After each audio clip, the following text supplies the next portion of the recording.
ಈಗ ಬಹುಶಃ ಹೇಳ್ದ ಬಿಡ್ಬೇಕಂತ ಮಾಡಿನ. ಯಾಕಂದ್ರೆ ಎಲ್ಲರೂ ವೈರಲ್ ಮಾಡಿಬಿಡ್ತೀರಪ್ಪ, ಏನ್ ಮಾತಾಡಿದ್ರು ವೈರಲ್ ಮಾಡ್ತೀರಿ ಅವನು. ಆಮೇಲೆ ಒಂದಿಷ್ಟು ಮಂದಿ ಈ ಫೇಸ್ಬುಕ್ ವಾಟ್ಸಾಪ್ನಾಗ ಅವನು ಉದ್ಯೋಗ ಐತಾ ಇಲ್ಲ ಅವ್ರಿಗೆ ಬರೀ ನೆಗೆಟಿವ್ ಕಮೆಂಟ್ ಹಾಕೋದು ಅವ್ರದ್ದು. ಬಿನ್ ಪಗಾರ ಸಂಪೂರ್ಣ ಅಧಿಕಾರ ಐತೆ ಅವ್ರಿಗೆ, ಗೊತ್ತೈತೆ ನನಗೆ. ಅದು ನೋಡಬಾರ್ದು. ಆದ್ರೇನು ಒಂದಿಷ್ಟು ಮಂದಿ ಬಕೆಟ್ ಹಿಡಿದು ಸ್ವಾಮಿ ಅಂದ್ರು, ನಾ ಬಕೆಟ್ ಹಿಡಿದು ನೀ ಬಾಟ್ಲಿ ಹಿಡಿದು ಸತ್ತೋದಲ್ಲಿ ಮಗನ ಅಂದೆ. 20-25 ವರ್ಷಕ್ಕೆ ನೀರ್ಕೊಂಡು ಹೋಗಿದ್ದು ಬಾಟ್ಲಿ ಹಿಡ್ಕೊಂಡು, ಬಕೆಟ್ರ ಹಿಡಿ ಬದುಕ್ತಿ ಅಂತ ಹೇಳಿದ್ದೆ, ಹೌದಿಲ್ಲ? ನಾವು ನಮ್ಮ ಶಿಷ್ಯರಿಗೋಸ್ಕರ ಒಬ್ಬ ರಾಜಕೀಯ ವ್ಯಕ್ತಿಯಾಗಿ ಬಕೆಟ್ ಹಿಡಿಯಂಗಿಲ್ಲ. ನಾವು ಒಬ್ಬ ಭಕ್ತನಾದ್ರೂ ಕೂಡ ಅವನು ಬೆಳಿಲ್ಲ ಅನ್ನೋದು ಬಕೆಟ್ ಹಿಡಿತೀವಿ, ಹೊರತಾಗಿ ಬಕೆಟ್ ಸ್ವಾಮಿಗಳಲ್ಲ ನಾವು. ಇದು ನಮ್ಮ ಅರಿಕೆ.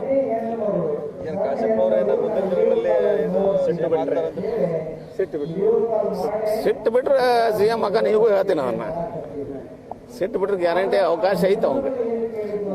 ಆದ್ರೆ ಏನಪ್ಪ, ನಾವೇನಂತೀವಿ, ಈ ಒಂದು ರಾಜಕೀಯ ರಂಗದೊಳಗೆ ನಾವು ಯಾವುದೇ ರೀತಿ ಸ್ಟೇಟ್ಮೆಂಟ್ ಕೊಡಬಾರ್ದು. ಆದ್ರೆ ಅವ್ನು ಸಿಟ್ಟು ಬಿಡ್ಲಿ ಅನ್ನೋದಕ್ಕಾರ ಹೇಳ್ತೀವಿ ಕಡೆಗೆ.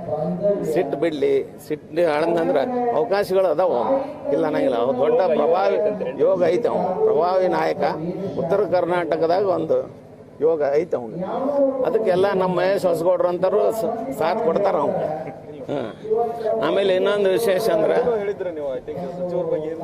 2023ರಲ್ಲಿ ಅವ ಮಠಕ್ಕೆ 2ನೇ ಸರಿ ಬಂದಾಗ ನಾವು ಹೇಳಿದ್ವಿ. 1ನೇ ಸರಿ ಬಂದಾಗ MLA ಹಾಕಿ ಅಂದಿದ್ದೆ, ಅವಾಗ ಆದ. 2ನೇ ಸರಿ ಬಂದ 2023ಕ್ಕೆ MLAನ ಹಾಕಿ ಸಚಿವನ ಹಾಕಿ ಅಂತ ಹೇಳಿದ್ವಿ.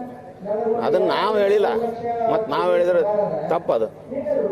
ಯಾಕಂದ್ರೆ ಹುನಗುಂದ ತಾಲೂಕಿನ ಜನತೆ, ಇಡೀ ಕರ್ನಾಟಕದ ಜನತೆ ಆಶೀರ್ವಾದ ಮಾಡಿ ಅವನು ಸಚಿವ ಮಾಡ್ಯಾರ. ಮತ್ತು ನಾವು ಮಾಡಿವಿ ಅಂದ್ರೆ ನಮ್ದು ತಪ್ಪದು. ನಾವು ಗ್ಯಾಸ್ ಮಾಡಿರ್ತೀವಿ ಅಷ್ಟ. ಗ್ಯಾಸ್ನ ಭವಿಷ್ಯ ಅಂತ ಹೇಳ್ತೀರಿ ನೀವು ಮೀಡಿಯಾದಾರ. ನಾವು ಗ್ಯಾಸ್ ಮಾಡಿ ಹಿಂಗೆ ಆಗ್ಬಹುದು ಅಂತ ನಾವು ಊಹೆ ಮಾಡಿರ್ತೀವಿ. ಅದನ್ನು ಸಿದ್ದನಕೊಳ್ಳ ಶ್ರೀಗಳ ಭವಿಷ್ಯ ನುಡಿದಿದ್ದಾರೆ ಅಂತ ಹಾಕಿಬಿಡ್ತೀರಿ. ಇಷ್ಟ ನೋಡ, ಮುಂದೆ ಸಿಟ್ಟು ಆಳಿದ್ರೆ CM ಆಗು ಯೋಗ ಸಿದ್ದಪ್ಪಾಜ್ ಕೊಡ್ಬೋದು ಅವಂಗ. ಸಿದ್ದನಕೊಳ್ಳ ಸಿದ್ದಪ್ಪಾಜ್ ಹೇಳಕ್ಕಾಗಲ್ಲ. ಯಾರ್ಯಾರು ಹಣೆ ಬರ್ದಾಗ ಏನೈತೆ ಯಾರಿಗೂ ಗೊತ್ತು. ಆದ್ರೆ ಜನ ಅವಂಗ CM ಮಾಡ್ಬೇಕು, ನಾ ಮಾಡಿದ್ರೆ ಆಗೋದಿಲ್ಲ. ಕರೆಕ್ಟನಾ ಹೇಳೋದು?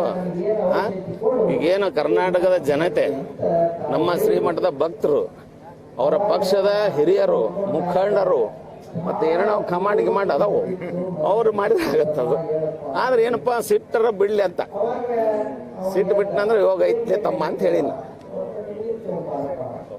ಓಕೆ ಸರ್, ನಮಸ್ತೆ.